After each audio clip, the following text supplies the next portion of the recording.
नमस्कार, खबर भारत देख रहे हैं आप। मैं हूं आपके साथ राखी। खबरों की शुरुआत करेंगे, लेकिन सबसे पहले नजर इस वक्त की सुर्खियों पर। पीएम मोदी ने महिला उद्यमियों से किया संवाद। महिला स्वयं सहायता समूहों के लिए 1625 करोड़ किए जारी। बिना गारंटी मिलेगा 20 लाख रुपए का कर्ज। जम्मू कश्मीर में बीजेपी नेता के घर पर हमला। राजौरी में आतंकियों ने 3 ग्रेनेड फेंके, 5 लोग घायल। कुलगाम में बीएसएफ के काफिले को भी बनाया निशाना।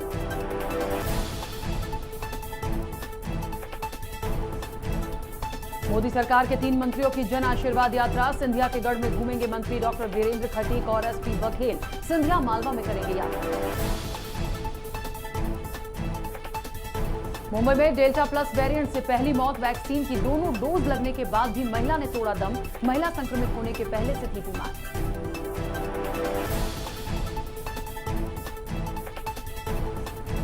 और मुख्यमंत्री के क्षेत्र नसरुल्लागंज में ग्राम पंचायत ने जिंदा व्यक्ति का बनाया मृत्यु प्रमाण पत्र। 6 साल पहले किया मृत घोषित। एसडीएम ने लिए जांच के आदेश।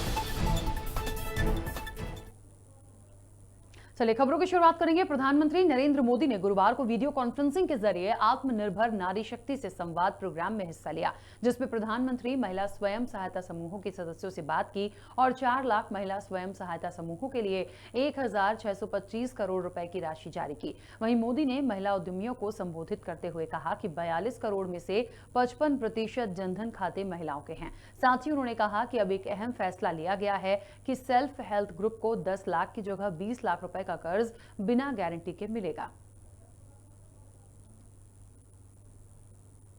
जम्मू कश्मीर में आतंकियों ने एक बार फिर बीजेपी नेता को निशाना बनाया है। आतंकियों ने राजौरी में बीजेपी नेता के घर पर ग्रेनेड से हमला कर दिया। इस हमले में 5 लोग घायल हुए हैं। वहीं मीडिया रिपोर्ट्स के मुताबिक यह हमला खांडली इलाके में बीजेपी के मंडल अध्यक्ष जसबीर सिंह के घर पर हुआ है। इसके बाद इलाके को पूरी तरह से सील कर दिया गया।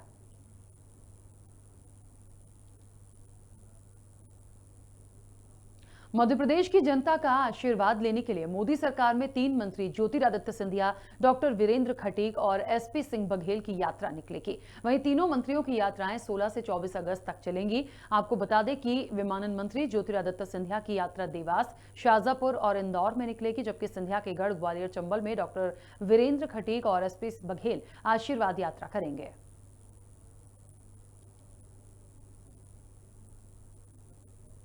राजधानी भोपाल में राष्ट्रवीर दुर्गादास राठौर की 383वीं जयंती मनाई गई। इस मौके पर भाजपा प्रदेश अध्यक्ष विष्णुदत्त शर्मा ने दुर्गादास राठौर की प्रतिमा का अनावरण किया। कार्यक्रम में राठौर समाज की बड़ी संख्या में लोग मौजूद थे। प्रतिमा अनावरण के बाद भाजपा प्रदेश अध्यक्ष वीडी शर्मा ने कहा कि दुर्गादास राठौर जैसे महापुरुषों ने औरंगजेब को परास्त किया। देश की आजादी में दुर्गादास राठौर की महत्वपूर्ण भूमिका थी। हम उन्हें नमन करते हैं।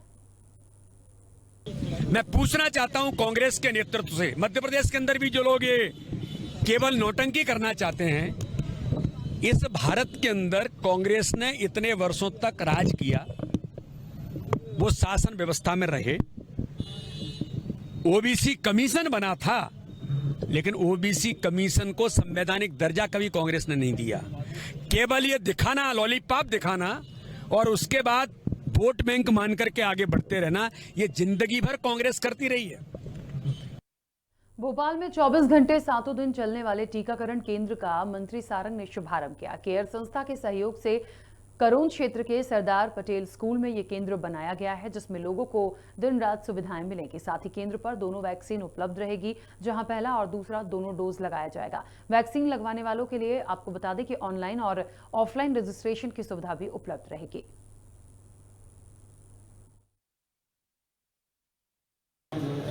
वैक्सीनेशन सेंटर की शुरुआत की है, जो 24 घंटे 7 दिन चलेगा, 24/7, और इसमें दोनों वैक्सीन, कोवैक्सीन और कोविशील्ड, दोनों वैक्सीन उपलब्ध है।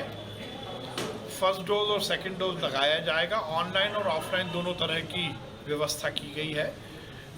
मध्य प्रदेश में माननीय मुख्यमंत्री जी के नेतृत्व में मध्य प्रदेश पूरी तरह से वैक्सीनेट हो जाए, इसका हमारा प्रयास है। और इसीलिए जो प्रयोग नवाचार करना है, जिसके माध्यम से लोगों को अधिक से अधिक वैक्सीन लगाने की सुविधा मिल सके।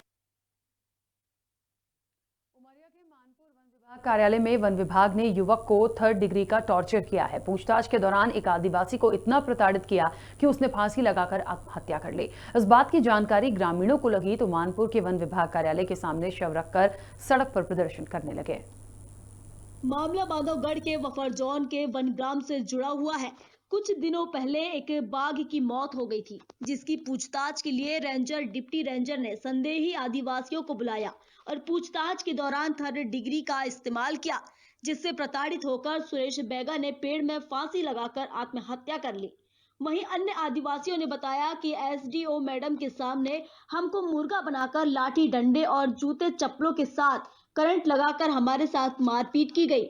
इनकी मार से परेशान और भयभीत होकर सुरेश ने फांसी लगा ली। घर से सारे चोरी करके यहाँ से 3 बजे रात ले गए। दूसरा चक्कर में हैं यहाँ से एक फारिस गार्ड सुनील, एक चौकीदार कमल भान, और यहाँ से फिर 3 बजे रात हमको कोई ने घोराया न बताया कि हम तुम्हारे भाई को लेने आए हैं, ऐसे चोरी में फंसा है। हमको कोई नहीं जब बताया, अपने आप मेरे भाई का चोरी करके ले गए सर हैं। और फिर वहाँ से 7वां 8वां दिन में मेरे भाई को पता चला कि तुम्हारे भाई फांसी लग के ख़त्म हो गया है। अब वही पुलिस इस मौत के मामले में जांच की बात कर रही है और दोषी वनकर्मी पर सख्त कार्रवाई की बात कह रही है, जबकि वन विभाग की अमानवीयता से भयजदा आदिवासी खौफ में जीने को मजबूर हैं। वन विभाग की कार्रवाई पर सवाल तो खड़े हो ही गए हैं, जिम्मेदार अधिकारी भी मुंह छिपाते नजर आ रहे हैं। क्या घटना घटी पूरा बताइए। घटना ये घटी, जंगल विभाग गए, जंगल विभाग वाले ले गए हमें उठा के। हम उसको नहीं जानते कि कौन कारण से ले गए। जब वहाँ ले गए मानपुर में, मारपीट करते, कहते बखबक दांत दो, बखबक नख दो, यही करके पूरा रात मारपीट करके फिर बिहान भाई डोड़का सरपंच मुन्ना राजा ये गए तो हमको 8 बजे रात छुड़ा के ले आए जमानत पर, मुंशीकला जमानत। इसके बाद हम महीना 2 महीना रह गए, फिर आए, वहाँ से फिर आए तो उठा ले गए मुन्ना राजा के तहत बुलवा के हमें 3 लोगों को, जगदेव, महिपाल और सुखलाल, इन्हें उठा ले गए। वो सुरेश बैगा कठई का था, यहाँ से उठा के ले गए, कहीं हम कल्लवा ले जाते हैं, और ले के कहाँ चले गए चिनकी, और चिनकी में ले गए। चिनकी में हमारी पूरा रात मारपीट किए और वो उठा ले गए, और उठा के ले गए, वहाँ मारपीट करे पूरा रात, सब दंडवत दिए, लाठी से मारे, जूता से मारे, और मारपीट के करंट लगाए। और एक के बाद फिर वहाँ से मैडम सोची कि मतलब को हम मारा जी हो, तो अपन हाथ बचा में लाने लड़के मेडिकल करवाइस, और मेडिकल करवा के और छोड़ दिया। ना है कि इस मध्य प्रदेश के अंदर हमारे बैगा समाज को ऐसे लुप्त होती जा रही जाति हमारी। मैं चाहता हूं कि जो अधिकारी इसमें लिप्त, अगर सही उनके साथ गलत हुआ है तो उनके ऊपर कार्रवाई होनी चाहिए। मैं एक जिलाध्यक्ष होने के नाते, बैगा समाज संगठन का जिलाध्यक्ष होने के नाते मैं चाहूँगा कि जो अधिकारी इसमें लिप्त पाए जाए उनके ऊपर ठोस कार्रवाई होनी चाहिए। मैं आप लोग के माध्यम से, मीडिया के माध्यम से चाहूँगा कि ये ऊपर तक हमारी और बैगा समाज की आवाज़ ऊपर तक जाए।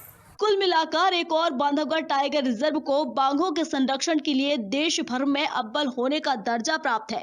वहीं देश में बैगा जनजाति को भी संरक्षित करने का काम सरकार के पास है, लेकिन बांधवगढ़ में बैगा आदिवासियों और जानवरों में आए दिन मुठभेड़ होती है। इस लड़ाई में जंगल में निवास करने वाला आदिवासी खून की तरह पिसता है और विभाग द्वारा दिए जाने वाली यातनाओं को सहन करता है, लेकिन जब पानी सिर से ऊपर पहुंचता है तो आदिवासी का शव किसी पेड़ पर लटकता हुआ मिलता है, जिसे आत्महत्या करार दिया जाता है। अब देखना होगा कि संरक्षित जनजाति को बचाया जाएगा या फिर वर्दी के रौब में आगे आदिवासी युवक की मौत मजाक बनकर रह जाएगी। ब्यूरो रिपोर्ट, खबर भारत, भोपाल। मुंबई में कोरोना के डेल्टा प्लस वेरिएंट से पहली मौत दर्ज की गई है। जानकारी के मुताबिक मृतक महिला 63 साल की थी और वैक्सीन की दोनों डोज ले चुकी थी। हालांकि महिला कोरोना संक्रमित होने के पहले से बीमार थी। बताया जा रहा है कि महिला 21 जुलाई को संक्रमित हुई थी और 27 जुलाई को उसकी मौत हो गई। आपको बता दें कि महिला की जीनोम सीक्वेंस रिपोर्ट में डेल्टा प्लस वेरिएंट की पुष्टि हुई है।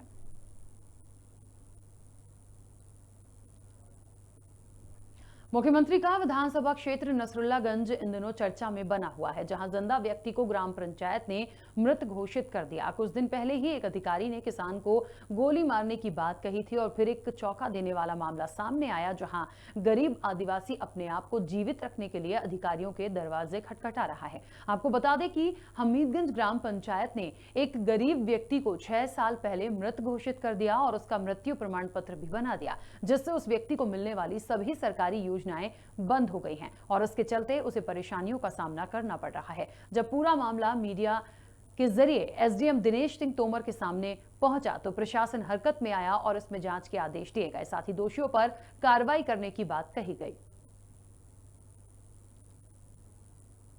एक महीना तक ने की कि यार हाँ मैं बांधो मैंने बांध नहीं वाले आखिरी पर की मेरे को किसी डाल दी तो उसने किया ही नहीं। हमने मैं उनसे कहा हाथ 5 जोड़े के कर दो भाई, कि अपन बुरा नहीं ले सका, दोनों मर के मैं तेरा सा मरूँ भी नहीं। आपने ये बात मेरे संज्ञान में लाए हैं, इसमें आपने बताया कि मनसाराम जी की मृत्यु नहीं हुई, किंतु पंचायत के द्वारा उसको मृत्यु प्रमाण पत्र जारी कर दिया है।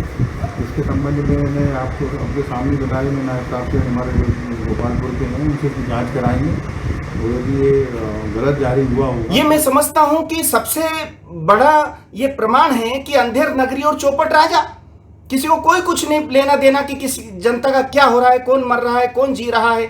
जिंदा आदमी अगर सरकार के तमाम गलत अधिकारियों की वजह से अगर वो मृत घोषित हो जाता है, मैं समझता हूँ इससे ज़्यादा शर्म कोई बात हो ही नहीं सकती है। इसकी गहन जांच होनी चाहिए और तमाम जो मैं समझता हूँ जो संबंधित जो मुख्य अधिकारी हैं वो उन्हें कई का पैसा हमारा मुआवजा मिलो नहीं, कहीं नहीं मिलो, हम उसे कराई करें थक गए। सिगरेटी ने कही के तुझसे करा, ये कराओ वो कराओ, दुनिया भर में कहाँ तक कराएगी। बीजेपी 15 अगस्त को आजादी के अमृत महोत्सव के रूप में मनाएगी। इस आयोजन को लेकर युवा मोर्चा की बैठक संपन्न हुई। बैठक में अटोलिया ने कहा कि युवा मोर्चा भाजपा की रीढ़ है। युवा मोर्चा जिलाध्यक्ष ने बताया कि 15 अगस्त को प्रत्येक गांव और शहर में राष्ट्रगान का आयोजन किया जाएगा। 12 अगस्त से 14 अगस्त तक अभियान चलाया जाएगा। वहीं 15, 16 और 17 अगस्त को जिले में मैराथन साइकिल रैली निकाली जाएगी।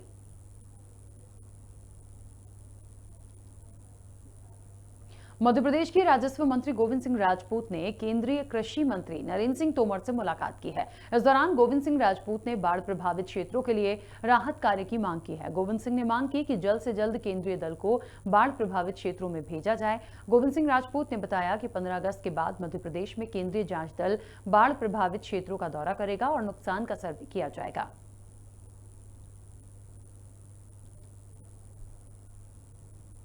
विश्व आदिवासी दिवस पर राप्ती में आदिवासी समाज के लोगों ने भव्य रैली निकाली। वहीं प्रतिबंध के बावजूद रैली निकालने को लेकर राप्ती प्रशासन ने 3 युवाओं और अन्य पर प्रकरण दर्ज किया है, जिससे नाराज सैकड़ों आदिवासी समाज के युवाओं ने राप्ती पुलिस थाने का घेराव किया और तहसीलदार एसडीओपी को ज्ञापन सौंपकर धरना दिया। साथ ही प्रकरण वापस लेने की मांग की है। राप्ती थाने में इसलिए विश्व आदिवासी 9 अगस्त का दिवस है ना, हमने पूरे विश्व भर में मनाया गया, जबकि पूरे विश्व में किसी पे एफआईआर नहीं, हम लोगों पे एफआईआर क्यों है? इसको लेके हम लोगों ने ज्ञापन दिया है और हम मांग करते हैं कि वो एफआईआर जो हम पे हुई वो वापस निरस्त हो। रतलाम शहर की खराब सड़कों के विरोध में शहर कांग्रेस ने गड्ढा कूद प्रतियोगिता का आयोजन किया। कांग्रेस कार्यकर्ताओं ने 2 बत्ती चौराहे पर गड्ढा कूद प्रतियोगिता में भाग लेकर अनोखा विरोध प्रदर्शन किया है। गड्ढा कूद प्रतियोगिता में जीतने वाले प्रतिभागियों को पुरस्कार भी वितरित किए गए। कार्यकर्ताओं का कहना है कि निर्माणाधीन सड़कों और सीवेज लाइन के अधूरे निर्माण की वजह से लोगों को काफी परेशानी हो रही है। बार बार चेतावनी देने के बावजूद भी नगर निगम द्वारा गड्ढे नहीं भरे जा रहे हैं। जो सोई हुई सरकार है नगर निगम की, उसको जगाने के लिए आज कांग्रेस के माध्यम से हमने एक अभिनव प्रयोग किया और शहर के जो गड्ढे हैं उनको दौड़ प्रतियोगिता के रूप में हमने शामिल किया है। हमने गड्ढे में जितने बड़े बड़े गड्ढे हो गए उनको जो कूदे प्रतियोगियों को हमने इनाम दिया है, ताकि निगम प्रशासन सांकेतिक रूप से समझे कि अगर ये गड्ढे आगे किसी काम में आए नहीं आए, मतलब जनता के नुकसान में जरूर काम में आ रहे हैं। साथ ही इन गड्ढों में वृक्षारोपण किया। इन सब माध्यमों से हम प्रशासन को, स्थानीय विधायक जी को, सांसद को, सबको चेतावनी देना चाहते हैं कि नगर की हालत सुधारें। दिन पे दिन प्रतिदिन एक्सीडेंट हो रहे हैं, लोग दुर्घटना में घायल हो रहे हैं, उसके बावजूद भी नगर निगम किसी प्रकार की कोई सूट नहीं ले रही। नगरीय प्रशासन मंत्री भूपेंद्र सिंह ने बयान दिया है। उन्होंने कहा कि ओबीसी वर्ग को 27% आरक्षण दिलाने के लिए प्रयास किए जा रहे हैं। कांग्रेस की संभागवार प्रेस कॉन्फ्रेंस पर भूपेंद्र सिंह ने कहा, उन्होंने तंज किया है और कहा है कि कांग्रेस को एहसास हो गया है कि विधानसभा में गलती हुई है। कांग्रेस गलती को छिपाने का प्रयास कर रही है, लेकिन कांग्रेस को कोई फायदा नहीं मिलेगा। कांग्रेस की प्रेस कॉन्फ्रेंस के बाद जनता के बीच बीजेपी स्थिति स्पष्ट करेगी। पर कांग्रेस ने विधानसभा नहीं चलने दी और इस वजह से कांग्रेस को जो एक अवसर था 4 दिन का, जिसमें वो कोरोना पर चर्चा कर सकते थे, जिसमें बाढ़ पर चर्चा कर सकते थे, जिसमें शराब पर चर्चा कर सकते थे, और भी ऐसे विषय हैं जिन पर प्रदेश के जो ज्वलंत मुद्दे हैं उन पर वो चर्चा कर सकते थे, सरकार से जवाब मांग सकते थे। परंतु उन्होंने ये सब ना करके और पिछड़े वर्ग को भ्रमित करने के लिए एक ऐसी व्यवधान उत्पन्न किया कि विधानसभा चल नहीं पाई, चलने नहीं दी कांग्रेस ने, और इसलिए भारतीय जनता पार्टी की सरकार के पास कोई विकल्प नहीं था और इसलिए की फोटो शेयर करने के मामले में ट्विटर ने कांग्रेस नेता राहुल गांधी का अकाउंट कुछ समय के लिए लॉक कर दिया है, जिस पर चिकित्सा शिक्षा मंत्री विश्वास सारंग ने बयान दिया है। उन्होंने कहा कि ट्विटर राहुल गांधी समेत कई नेताओं के अकाउंट बंद कर चुका है। सारंग ने कहा कि राहुल गांधी ने ट्विटर पर बचपना दिखाया और गलत काम किया है। राहुल गांधी ने पूरी दुनिया में भारत का नाम खराब किया है। यह आपत्तिजनक नहीं, दुर्भाग्यपूर्ण भी है। परंतु जिस प्रकार से ये बात सिद्ध हो चुकी है कि राहुल गांधी स्क्रिप्टेड ट्वीट करते हैं, वो स्वयं के ज्ञान से या स्वयं की बुद्धि से तो कोई काम करते नहीं हैं। तथाकथित उनके जो सलाहकार हैं वो उन्हें जो सलाह दे देते हैं उस हिसाब से वो काम करते हैं। और रेप पीड़िता की आइडेंटिटी को उजागर करना संपूर्ण महिला समाज पर कुठाराघात है। ये महिलाओं के सम्मान से जुड़ा हुआ विषय है और शर्म इस बात की आती है कि राहुल गांधी उस राजनीतिक दल के कार्यकर्ता हैं, नेता हैं, जिसकी अध्यक्ष स्वयं। हालत में ही आप बने रहिए खबर भारत के साथ।